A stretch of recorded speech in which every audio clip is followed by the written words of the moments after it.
I'm Abby Teal, and this is The Real Deal with Abby Teal. Thanks for joining me today. I'm here with my good friend Noah from Maryland, and we have known each other almost a year. And I just wanted to check in with some teenagers. I love hearing the voice of what's going on in our young people. There's nobody better to advise us about what's going on in the world for young people than, like the youth themselves. So I've asked Noah to share with us a little bit. So thanks for coming, Noah. Thanks. Of course, I'm really glad that you're here. I met Noah when I just kind of rocked up past his house and saw a human standing outside, and I'm saying this for a reason. And I was like, "Hey, have you started your college applications?" And he was like, "Why are you, stranger lady, talking to me?" And anyway, ultimately came out that he was able to do all of his college applications, and what you applied for, 6 colleges and got into pretty much 5 out of 6. Yeah, 5 out of 6. Go team! So that's, by the way, this is a really exciting time because we're right here at high school graduation and getting ready for the big transition from high school to college. Your last summer kind of as a free human, and then you're just in the grind. So it's really exciting, and I just want to, just thinking of the inspiration of how you've walked through this journey. So did you ever see yourself, like, when you were starting high school, were like, absolutely, I'm going to get into the college of my choice? Or well, when I started college, high school. When I started high school, I was honestly, like, I felt like a completely different person. While I was still just as motivated to go to a good college and, go to whatever dream college I may have had, there was so much that happened throughout high school, and I knew I would have never imagined I would have, gone to where I was going or gone out of state, gone to North Carolina. But yeah, so you want to say what college that you're planning on going to? Yeah, I got into High Point University, Woo-hoo! which is it's a beautiful school. Yeah. And I always thought that college would be sort of just like high school too. But looking at a High Point, it just looked like a whole different type of experience, and I'm really excited to go. Yeah, congratulations. So that was really your number one. That was your wish list. Like, this is the college. This is where I want to be. So like you just said, even just mentioning, getting from, you start in kindergarten. You have this you go all the way through all the years, 12 years of school plus, and you get to this place. And you're like, yes, I have arrived. I'm going to High Point for college. But can you talk a little bit about the journey of getting here, like, and what that kind of looked like for you? I don't mean necessarily the college application, but even just like, what were some of the things that were kind of components of your success? Like, what did you see that like really helped you get this far? You said that there were some challenges early on that you were like, I don't know that maybe getting into my dream college is going to be a reality, but then it did happen. Like, what were some things that made that success possible? Yeah, well, moving to Maryland was definitely a massive challenge in and of itself. I moved here, and coming here in what year was that? In eighth grade, everyone has sort of established their cliques, and middle school is kind of insane. Everyone's a little crazy, but I don't know. The sort of almost lack of companionship I had for the first couple of years made me just feel like, I'll just kind of focus on schoolwork. But as I got into high school more, especially in sophomore year with COVID and, the quarantine year, my motivation started to drop off, almost feeling like I don't belong here. But, then once things started to open back up a little bit and I really started to reconnect with people that, I would talk to more maybe a year or two ago, I kind of realized that it's not necessarily that I don't fit here, it's just that I wasn't putting myself out enough. And when, I realized that all these little things that I'm upset about, like, were just kind of holding me back, I almost used it as motivation to drive myself forward, because I felt behind, and I didn't want to be behind. So and I wanted to go to college. I still had that motivation and that feeling of, I guess it's drilled into us, but wanting to go to a good college.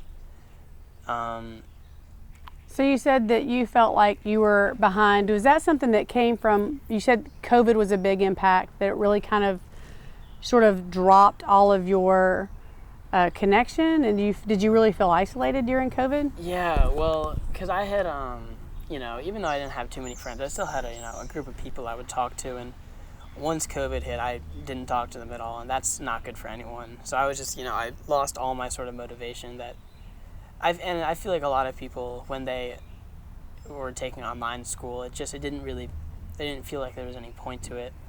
Looking at the screens all day just to go look at more screens to do the assignments that they told you about.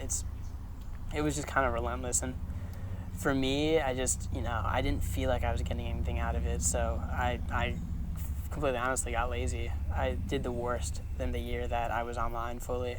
Really? Yeah. Because you're a really pretty good student. I've read some of your stuff. I've had the honor of reading through some of your college application essays, and those are hoot, by the way, for you rising seniors. If you haven't started thinking about your college applications, go ahead and get on that Common App and read some of those questions, because it surely helps You to won't have. regret it. It sure helps to know before that Common App portal opens to you in August. Before that happens, you need to already be about 6 weeks into writing essays. Deadlines creep up on you faster than I could have ever expected. Yeah, it's a real shock. And then you have someone like me dragging you into the dining room going, "You are hit apply tonight."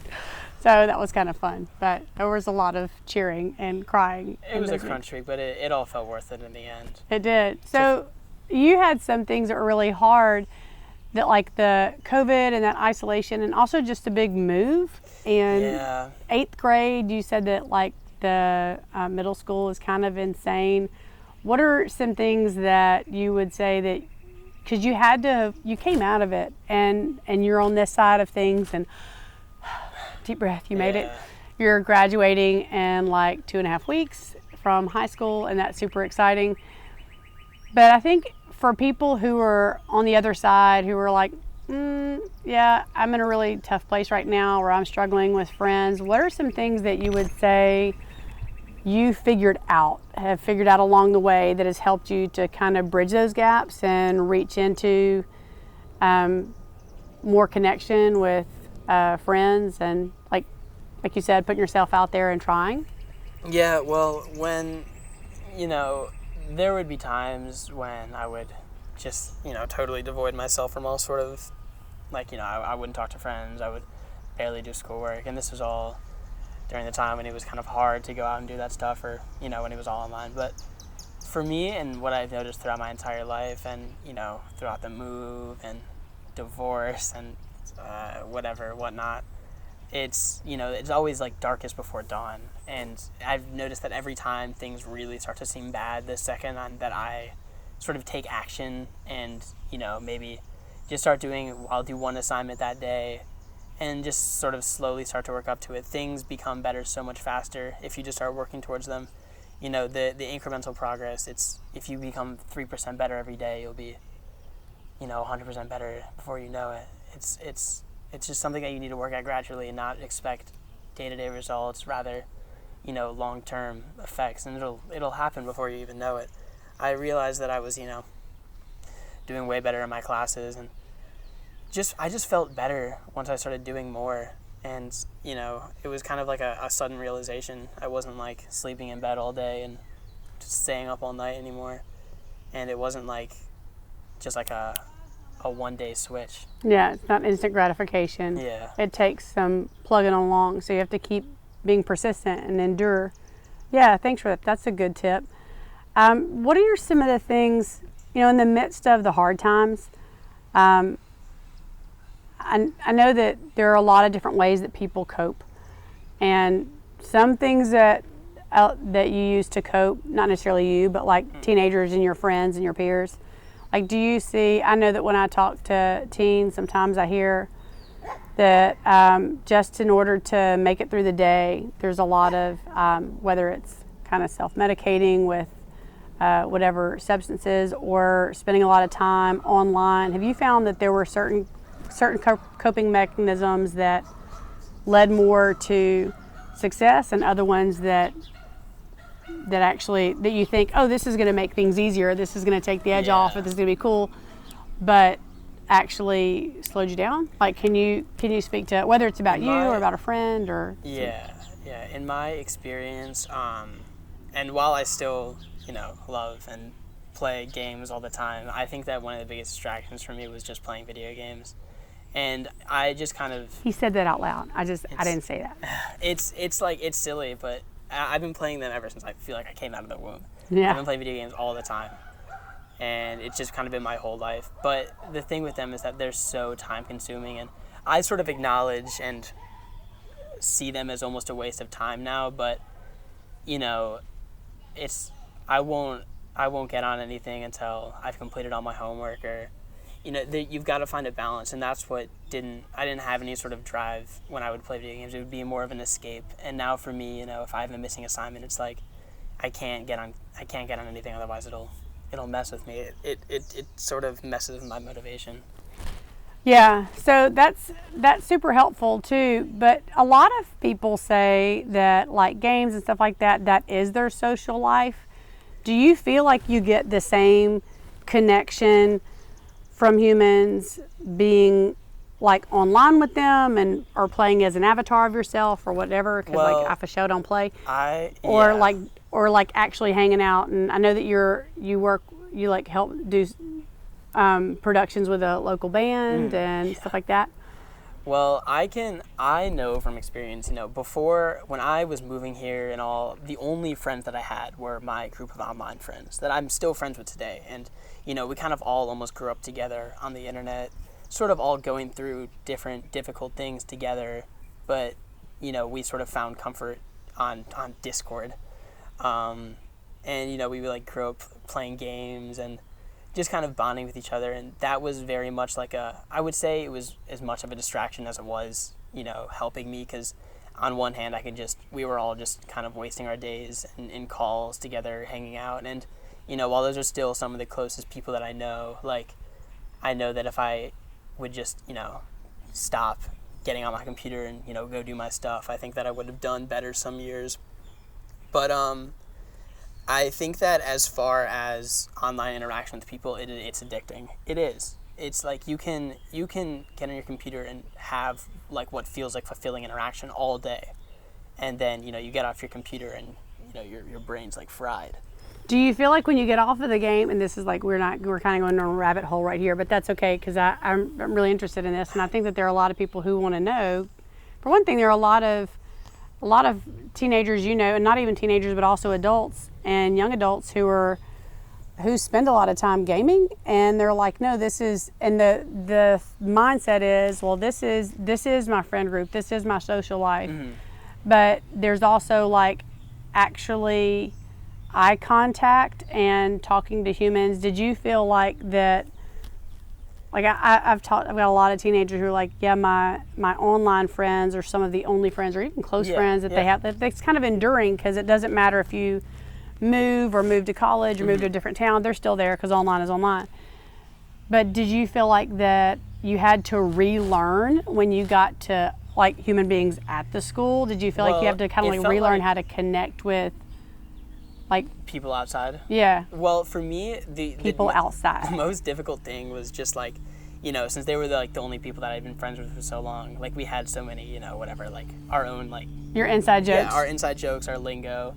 So I guess, when people would give me a weird face for saying something weird, but none of it was that difficult. I think it was just my own ineptness at like social capability. And what I was going to say was, I think that my friends online sort of helped push me to go out and do stuff, because we all kind of, we all sort of push each other to go out and do more stuff. Like, I think that I got really lucky meeting the people I did, because we didn't all this wasn't our social life. Like, we didn't want it to be.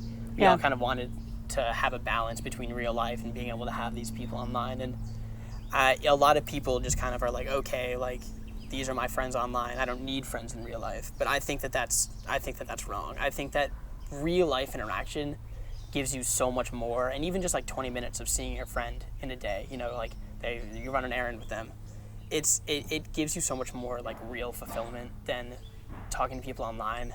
And I know that you're still just talking to them, but it's very different. And I guess like the only way to really understand it is if you understand it or if you've experienced it. Yeah.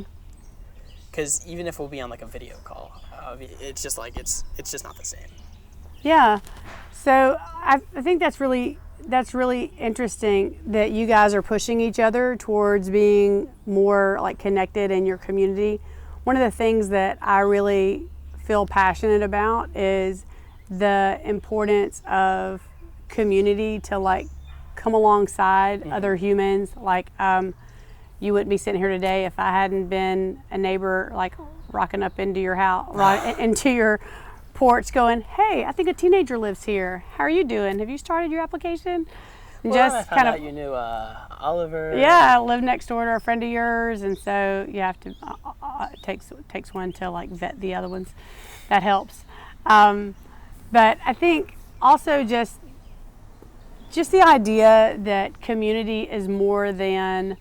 It takes. I guess what I'm trying to say is we have to move past a kind of awkward. We were talking a little bit earlier today about how we almost have to send signals to say, hey, I'd like to know you more than just casually. Like between a girl and a guy, that comes off as really like flirty. Yeah.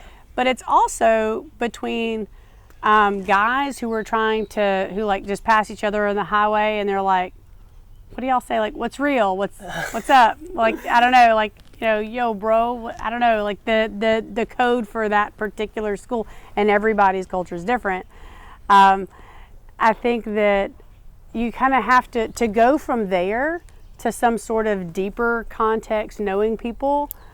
You almost have to like look straight in the face of awkward moments and go, this might be weird, but I'm going to try to tiptoe out there. It takes time, but I think that, if you want, or if you like, or I get here, in my experience and the friends that I know in real life that I can be very genuine with, it took a while to sort of get to that point, but it was a lot of, for me personally, I like to preface things, if I want to talk about something that I think is, maybe not necessarily personal to me, but like important to me, like something that I'm interested in, I'll sort of preface it with, like, oh, this is kind of weird, or like, oh, this is like whatever, and I'll start explaining it to them. And so you put the bat signal out there. Yeah. So you're like, I'm just gonna say we're gonna do a little bit of awkward for a minute here. Yeah, and I think that that's super important. I think that almost every friendship I have started off with a couple awkward interactions, or like a couple like, oh, okay, but and I don't know, you can't like look past, or you can't like just take that as like, oh, they don't want to talk to me ever again, because that's how I would take it occasionally. And it just takes a lot of, as you said, staring awkward in the face and just moving past it. And what you notice a lot of times is that people aren't the way that they sort of act initially. Like everyone's so human, and everyone has like feelings and thoughts just exactly the same way you do. And it's not like, this person's not thinking, oh, this guy's weird. They probably think, oh, this guy thinks I'm weird. I don't know. Everyone is so much more alike than people may think. Yeah, so one of the things that I like to do when I'm trying to think, especially if I've got someone that I'm either intimidated by, or I think, man, I don't appreciate their values or the stuff that I hear them say on whatever TV, or even I've got this one person in my life, oh my gosh, I've got this one person in my life, it's an appointment I have to have, like it's and I go in there and I'm like, this person does not like me. Y'all, I don't know why I think this woman don't like me. It's just a vibe I get. And I was really kind of feeling funky about like having to walk into her space, and this is like a therapy appointment that I have, like a physical therapy thing. And I'm like, man, I just hope I don't get this person today, because she just makes me feel uncomfortable, and I just think that she doesn't like me. Like you pick up on that. So you ready for this? This is my pro tip. I imagine her just waking up that morning, open her eyes for the first time during the day, and think, I've got to go to work today. And I just realized that in that moment, she is the most human. Yeah. Like that's a moment where I'm like, okay, at that point, I can't hate you or have an opinion about you Yeah. or worry about what you think. You just woke up today to go to work. And it's like that when you go to like Wendy's drive-through and you can take a minute and look at the human being at the other side of the window and be like, yeah, here's your $5, give me my, my Pepsi, and go on. Or you can, and it's like a $5 Pepsi right now. Or you can stop for a minute and go, hey, how are you doing? Well, you have a great smile, and just be a human. And yeah, that's awkward and weird, but that might be a long-term friendship somehow later on. Yeah, what I work at Walgreens, and what I've sort of learned the most about that is just how like no one that works at those stores is like they're not a corporate entity. Like they're just humans, and like they don't want to be inconvenienced just as much as you do, and like I understand why people will be upset behind counters and stuff sometimes, and it's just like at a place like that you have to suck it up and work because they don't. At the end of the day, no matter how caring your coworkers are, like if you're the only one on the floor and you're sad, like I don't know. I mean, people might think that you don't like them, but I don't know. It's because if you're sad and you're the only one on the floor and you're left doing all the work and you're having a rough day and you've got a big test and an essay due and all this stuff is on you and you're looking down and someone goes, oh, disinterested teenager, oh, they're all like that. Yeah. But they could just as well come up and say, how's it going, man? And like talk to you like a human. And those are the interactions that, make my day. I'll remember the one good interaction I have over the 10, 11 nasty customers I get. You know what I mean? Yeah. It goes so much of a long way. Can we just play that on loop? Because that's the most important thing that a human can ever say. Like we just don't, I've heard someone said to me, and I've heard it in training for years, they would say, it takes 1 million attaboys to make up for just one, you'll never amount to anything. And I think the opposite is true. I think you just said that. Like I don't care how many times someone said, you'll never amount to anything. You're just a mess. And I've heard that a lot because I'm blonde and female and I get all the jokes. But when someone goes, you know what, like every time I see you, you just have a smile and you make my day brighter. And I go, I make someone's day brighter. I mean, y'all have never met this person, but I make somebody's day brighter. Like I'm a bright day person. And even if it's just one comment, it sticks with you. Well, I'm really grateful that you shared some of this, and I'd love to talk to you again if we get time this summer. But I'm really excited for you and what you've got going forward. Can you tell us what you want to major in? Like, what do you want to study? Well, I want to go into psychology and do like therapy, but sort of not necessarily in a like an institution or whatever. But what I want to do is it's called private practice, where you essentially work from your home. And I guess I just want to help other people, and something that I guess I've been told quite a few times by a lot of my friends that I guess they feel really comfortable about me or around me, and something that makes me want to be a therapist is just the fact that usually I don't have to do any sort of awkward interactions to get someone to to really get into a deep conversation, because a lot of the times the friends that I am friends with are just kind of end up saying some really deep stuff about their life and then followed up with, I've never told anyone that, like, you should be a therapist, Noah. Do you feel like that's something that you just exude, or is it because you're pretty open too? Like I've never felt like I talked to you for like 5 minutes and I knew more about you than I think that like friends I've known for 15 years, I don't know about that much about their story, and you're just open and honest and real. Yeah, well, I don't know. I mean, I just always used to think that everyone was judging me, and I guess I always just like assumed that. I don't know. I guess what I'm trying to say is that like I'm the last person to judge anyone for what they think or how they act or what's happened to them, and it's almost nothing can change how I see you as a person as long as the way that you act now is like respectable. And I think I think that there is almost no point of no return for someone, and I think that if they just can find the right help, and I don't know, I guess yeah, it's literally just because of the way that I would sort of treat myself I feel like, I don't think anyone else should go through that, and I want to help other people. I love that you want to help people. If there's anything that you could say to humans in the community, like, because this podcast will reach to people way beyond where we're sitting in this beautiful yard. But if there's something that you could say to humans in the community who were like, man, I don't know anyone that I could reach out to and maybe say something interesting to, but maybe I could be an ear. Maybe I could just say something to someone in Walgreens or at Wendy's or at the drive-thru or whatever, and wherever you are. Like, is there an encouragement that you would give to maybe other adults in the community who might not be like me and going to rock up on somebody's front porch and say, hey, I'm gonna take over your college application life? Well, I could definitely say confidently that no one thinks it's weird to spread positivity. Like, no matter how weird you might think it is to go up and compliment someone, like, think about how good it feels when someone comes up and just compliments your shirt or your shoes. Like, it might be awkward for a second, but, you look down at your shirt and you're like, oh, that's kind of a cool shirt.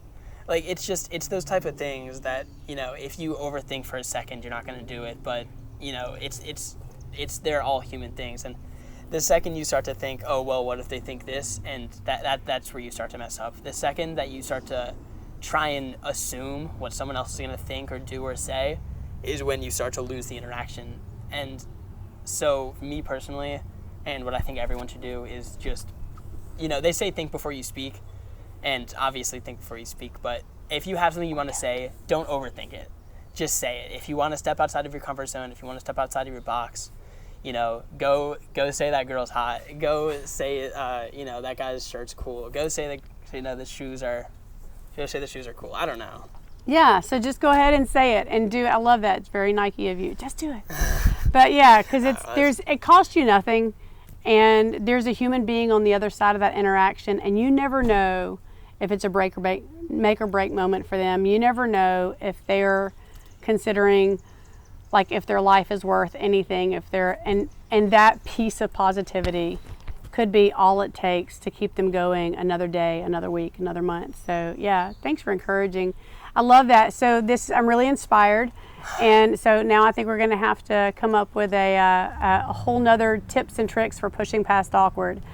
So thanks so much for joining us. This is Abby Teal and Noah, and this has been The Real Deal with Abby Teal. Check us out at abbyteal.com, and we'll talk to you again soon. Thanks, guys.